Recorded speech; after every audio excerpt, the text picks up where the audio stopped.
Hi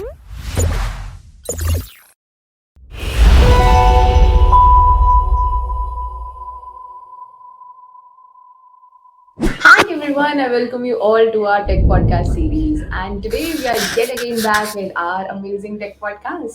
Now, today you might be thinking that who's going to be the amazing speaker today? Who's going to be there to come and share their amazing journey and amazing insights? So, today we have Sumit Agrawal with us, who is currently the CTO at Findability Sciences. And I am Chavi, your podcaster of the day, and today we are going to touch a lot of topics. We will be talking about tech in depth. So, with that note, I welcome you, Sumit, to our tech podcast series. Thanks, Shavi. And first of all, congratulations for your podcast and creating such an amazing content for your Azure developer community and to your listeners. Little bit about myself. I grew up actually in a very small town in UP called Pilibhit, where I did my education and initial graduation. I did my masters in computers from Cochin. So from one side of the India, I moved to completely different end of India. I worked a few years in companies like Novell and Cisco, and then last 10 years working with Findability Sciences, where we have developed our enterprise AI platform using machine learning, data science, computer vision, and AI. I'm now based in Tokyo, where I work as a CTO for Findability Sciences, where we build our enterprise AI technology to Japanese enterprises and help them solve some critical business problem with our product. So thanks for inviting and glad to be here. I hope our conversation will be useful for your listeners. Thanks a lot for the very amazing introduction. And now let's start with our podcast. With that note, first of all, I would love to know that what are your roles and responsibilities as a CTO? Is it just about the product and the technology part that you see, or there is something more that you do? One of the basic things we know, and probably you heard, as you grow in the C role, you become more HR person than a technologist. So that's first thing.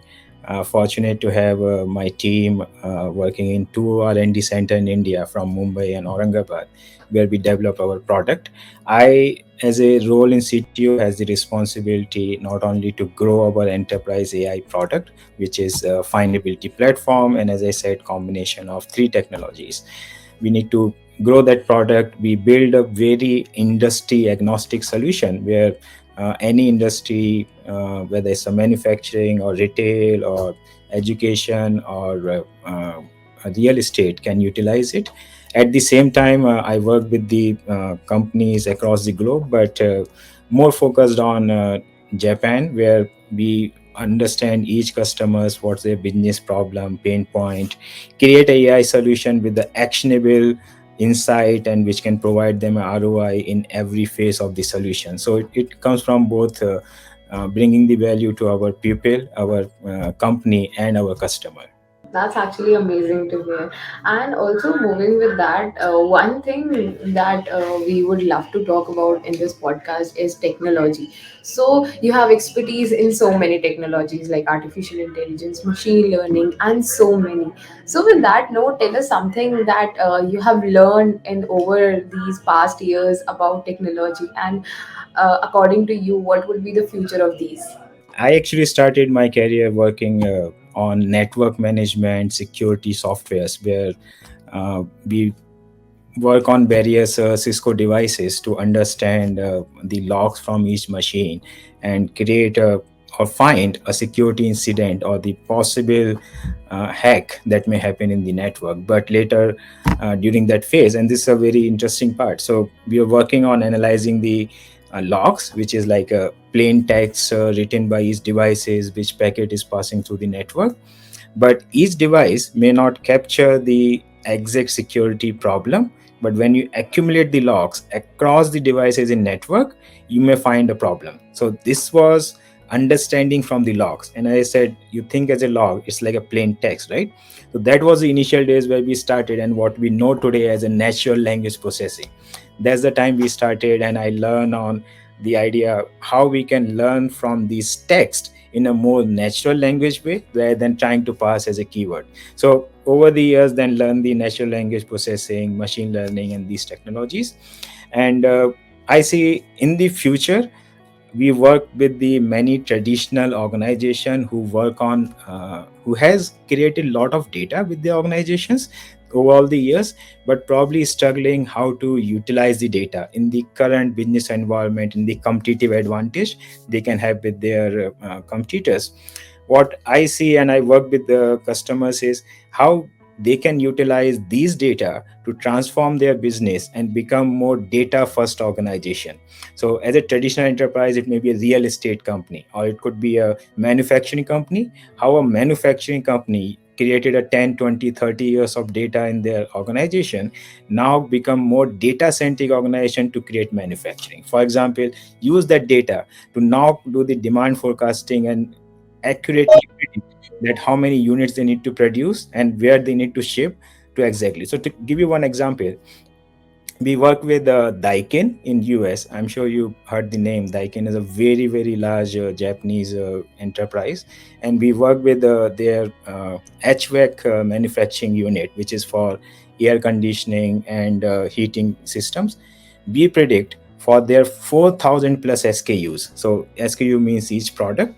We are predicting for each one of them every week and every month, different to different frequency cycle, for how much demand will be required for which unit at what location in which month. Very precisely, very highly accurate using our enterprise AI solution. This has resulted them to now rightly manufacture the units required, optimize their inventory, move the parts at the location where they're required. So there's no shortage of at one location and there's no extra inventory in another location and there's no wastage. This has resulted them so far, and I meant so far because still now, in at least 25% take in their business. So answering your question, I see that the organizations, like the new organization that you see, they are born data first, right? So likes of Uber or Ola, you say. But the organization which are very traditional, they will transform using the technology like data and AI to become the data first organization in the years to come. Exactly, that was so true. And also, when it comes to technology, so this is one thing which comes that everyone says that we want to go beyond this country, we want to expand globally. And yes, you are doing so, but you are also working on the tier 1, tier 2, and tier 3, both the cities. So, would love to know some insights from your side that how are you able to tap these cities and what was the whole strategy behind it and how technology is helping you to do so. First is our development centers, R&D centers in India is based in Mumbai and Aurangabad. In fact, we started the first R&D in Aurangabad and then moved to Mumbai. Aurangabad is 200 kilometer away from Mumbai. It's a tier 3 fastly growing city. And one thing we realized very early when we started, in any metro city, if you see, the talent is not local, talent is all migrated from some other cities, right? The people like me, I born in Pilibhit, but I work in Bangalore and my education is in Cochin, right? So talent is in many many cities. It just we hadn't tapped that talent in those cities. So, and cities like Bangalore is probably overly crowded. So we did a research. We went through few cities and finalized at Aurangabad, where we did find a good education system, where the people are already doing their engineering, good colleges, good syllabus, good people, and we developed first center in Aurangabad. Our enterprise grade AI platform is developed in Aurangabad. So I think we have enough talent in tier 3 cities. The companies like us, we take pride in not only working with customers and people, but also society at large. For people, it's engineers, it's even beneficial that they can work on such a enterprise company with such a cutting edge technology right there from their hometowns, right? They don't need to migrate to struggle and find opportunity.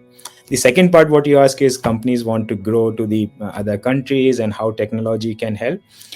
Even there, that's the another thing we notice. So as our product AI is the combination of three technologies which I told you, and what we does first is we combine the power of internal data the company which may have already, and map it with the external data. So customers that you may have in India, now you need to understand the demographics and pupil profiles of people in the country you're expanding to. What's a different business scenario in that country? How's the weather impact the sales of something there? So in our product, we combine the power of internal data and we map it with the external data, and then understand both structured and unstructured through NLP data to give a unified view and the combined analytics and the prediction to customers. So the customers who want to expand to other countries, and not only other countries, other geographies, right? You may be currently serving to few cities and want to expand to more cities in the same country. That's where the combination of internal, external, structured and unstructured data gives them the complete insight or actionable insight which they can utilize for growing their business. I really love the whole thought process, and I really love the way you are expanding it in these cities. And also, what about like foreign? How you are thinking to expand? Is there any strategy that you would love to share? Again, like how technology is helping you in this? We are already in customers in US, we are in India, we are in Japan, we have presence in Middle East also. We are in UK also. The only region we haven't touched and we expand this year is ENG, or Australia New Zealand area. So we are almost in all continent, in every area. The product that we develop as a technology, so if you say AI, there are many solution maybe, but the way we created an industry agnostic solution with those four combination which I talked about. And then we also realized that the customers need very actionable, useful insight that they put to their business, to the people who are utilizing it in the current process, and then start getting the either the strategic or financial or capability ROI for them. So we developed the implementation framework, what we call CUPP or CUP, where we combine the data, which is stand for C, collection, unification of all the data. See, when we set the first problem, internal and external data, every solution may create a new problem. So when I can come take the external data, it creates a new problem. How do I match a chavi, which may be a customer in my local database, to your social profiles, to your YouTube channels? And then even if I combine the YouTube channels, how do I analyze your videos to know what kind of content you produce, right? So the first step was to understand you as a customer. That's the internal data. But you can imagine yourself, your external data which you put out there give me a lot of information about who you are, what kind of products you may like to buy, how should I reach out, which tone, which emotions I should approach you to. So you can build a much better relation, right? So the collection and unification help us to create that data. But next step then is the processing, where the artificial intelligence solution can process the data. For example, I said video analytics to say what kind of content you put up, or prediction to find out which product you may most likely to buy. The last layer is presentation, because as I said initially, the solution has to be utilized by the people who are already in the corporations, right? So those customer executives, they don't need a new solution or new interface or new file to know what Chubby is going to buy. They want to enter to their CRM system, and right there they want to know how to approach to you. So we developed this four layer solution, CUPP framework, or what we call CUP framework, to approach to customers. And this whole solution and technology is helping us to expand to all the geography where we are present. So when we moved to Japan from US, once the SoftBank did the investment, and we are joint venture with SoftBank. I'm sure everybody in India knows SoftBank because they are invested in many companies. So it was very easy for us to transition from other market to here, because this framework or this technology was already ready. Japanese organizations were very process oriented and want to do PDCA, or plan do act kind of style, and as exactly the same framework we created for ready deployment. So answering your question, yes, the product and the framework we created on this technology really helped us to scale to other geographies and other countries. That was actually fabulous to hear. The whole like architecture is so great, and it was so like smartly made, I would say. Okay, now moving with that, you talked about Japan. So we all know that Japan's technology and work is totally different, and it seems to be more productive. So, while expanding, what are things that you have experienced till now that we should also do in India to increase our productivity? And is there any main technology that they are using and we should use? More than the technology, when I first moved to Japan, it was a new experience to learn the work culture and the way organization work. Japanese organization is very process driven and very methodological. uh, they like to plan with the end in mind, and not only end goal in mind and date in mind, where we are going to put something in production. How does this solution helps me? And as I explained to you earlier, we, for any new technology that company deploy, and Japanese organization also understand it equally as I work with the US companies and India, is the new solution ROIs will be in three different parts. First is the capability ROI. How do you build the capability internally for those technology? Because organization, while may have the data engineers and the system administrators, probably they don't have good artificial intelligence engineers and may not have a sophisticated enterprise product like ours. So over the time they develop the capability with us. Second is the strategic ROI, how they strategically transform their company from, as I said earlier, from, let's say, manufacturing company to a data driven manufacturing company or data superpower. And third is, of course, and not the least, is the financial ROI. If they're investing X, how do they get 10x or 20x or 50x return in that? So working with Japanese organization, I have noticed quite well, we are very process oriented and driven. And as I said, our CUPP framework did help to work in that process with the organization. And the same way we are working with the companies in India, I think that's a right method to deploy these technologies in use. The return may not be within a week or initial time frame, but you need to keep the end in mind, how this solution, how this problem I'm solving will help me in the strategic, financial, and capability ROI in each phase of the solution. That was very insightful and great at the same time. Now, I would be very happy to conclude this podcast by asking one amazing question, that is, what are the top three advices that you would be very happy to share with our viewers? I would say that developers, the professionals who might someday wants to be one of the CTOs. So, any advice from your side? The first and foremost is keep learning. There's a famous book everybody may have read, Seven Habits of a Successful People. The seventh habit is sharpening the saw.